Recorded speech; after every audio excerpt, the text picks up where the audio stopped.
নমস্কার, বাঙালি রান্নাঘরে আপনাদের সবাইকে স্বাগত। আজ আমার রেসিপি বিট আর পেঁয়াজ ভাজা।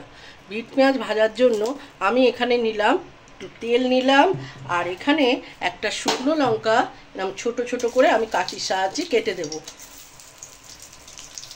কেটে দেওয়ার পর তেলটা আমার গরমই হয়ে গেছে।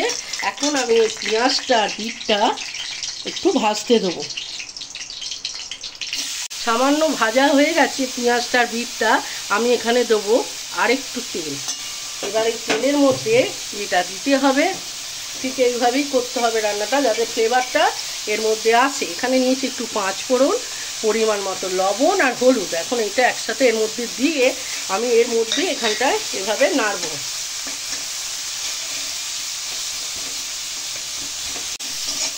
মেশানো হয়ে গেছে, আমি এটা কম আঁচে ঢাকা চাপা দিয়ে রান্না হতে দেবো।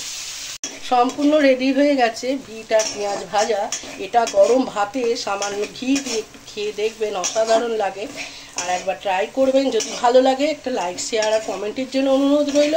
আর চ্যানেলটা সাবস্ক্রাইব করবেন, যাতে নতুন নতুন রেসিপিগুলো আপনাদের কাছে পৌঁছাতে পারে। ভালো থাকবেন, সুস্থ থাকবেন, ভালো খাবার খাবেন।